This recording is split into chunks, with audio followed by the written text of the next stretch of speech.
Thank you everyone for taking the time to tune in today. Today's episode of the Topping Show is proudly sponsored by Topping Technologies.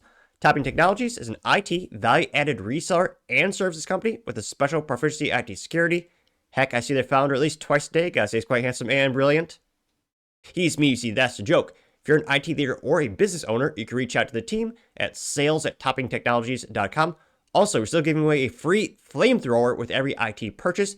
Yes, it does come with a fun Picatinny rail adapter, so you can mount it to any standard AR-15 like all awesome accessories can be. Go to toppingtechnologies.com and click the flamethrower button to learn more, or click the URL in the video description below. Lastly, trying to get to 4,000 subscribers by the end of the month, so if you can click that button and tell your friends, I would greatly appreciate it. Now, going over to the business part of the podcast, you have Ford Motors. Well, the sales are struggling, down by double digits in Europe. In fact, it's down by 17%, which isn't good. Now, this comes with thanks to Motor1.com, specifically Adrian, who's a writer over there. And they say, quote, Ford's European sales cratered in 2024. The Blue Oval had a market share of only 3.3% way behind Hyundai and Kia, which, let's be honest, so the Japanese automotive companies, they're right ahead of Mitsubishi and a Tinker Toy you used to buy at the Toys R Us that came with the fun little battery. I forget what you call those little portable toy cars you get to drive in. But nevertheless, that means you're not doing great. Though in the US, they are, interestingly enough, going up in sales. Not Ford, but Kia and Hyundai, as even they've made a comeback. Here you can see one of the cool European hot hatches from the Ford Motor Company, which I'll never forget that the dealership networks in the United States were viscerally destroying. The Ford Focus RS was one of the coolest cars. It only came with a stick shift, all-wheel drive, hot hatch, and dealerships marked it up by 20, 30 grand and roped it off so you can't even test drive it, treating it like a Lamborghini, thereby killing a lot of demand for it and pricing it out of the people that would be best suited for the product, which sent an incorrect message to Ford saying people don't want it. No, the dealers just messed it up.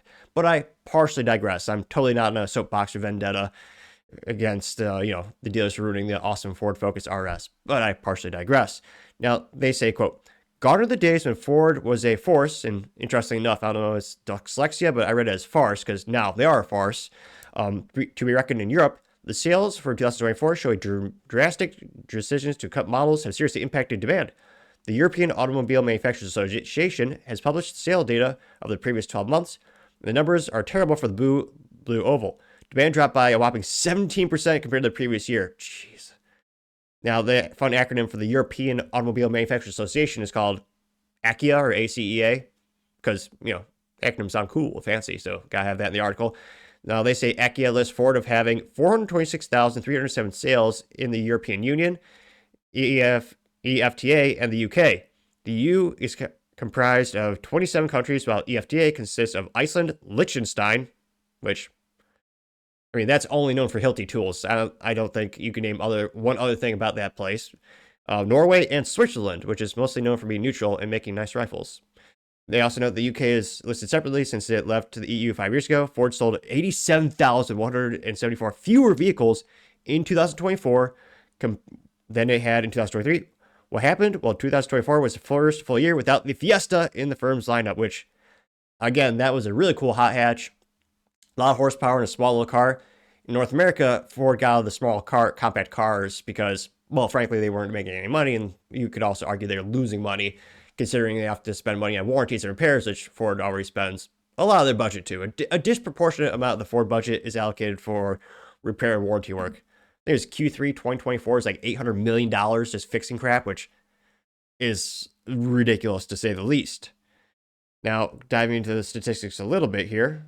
Well, now they say, quote, facing a harsh reality, Ford's market share in the EU, FTA, and UK region shrank from 4% in 2023 to 3.3% last year.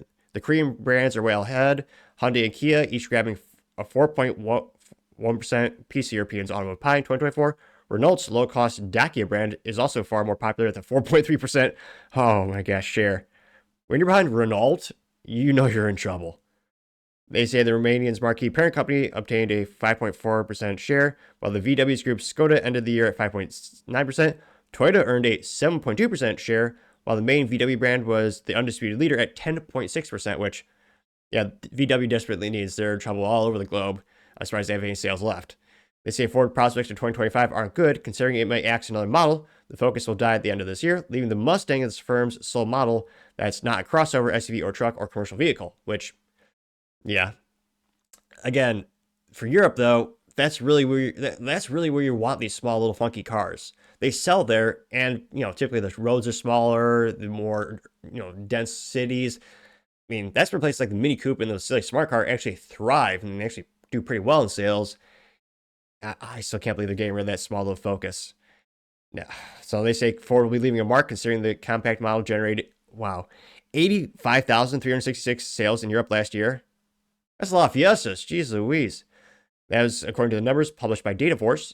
Now, they also know that a similar strategy was already applied in the United States, where the Fiesta, Focus, Fusion, and Taurus were discontinued years ago, which, yep, I mean, admittedly, they were losing money on a lot of those things. Now, CEO Jim Farley said, quote, that the Dearborn automaker is, quote, getting out of the boring car business and into the iconic vehicle business, which he said he admits that cars like the Fiesta and Focus were loved by a lot of consumers, but were not profitable enough to warrant new investments.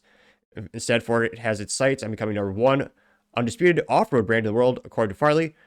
Earlier this month at 2025 Detroit Auto Show, he went as far to say that he wants to turn the company into the Porsche of off-road by growing the Tremor, Bronco, and Raptor brands, which an interesting business model if you're going to go after a niche. Usually, more big, robust vehicles are more profitable because consumers see a greater perception of value, so they're willing to pay a premium on them.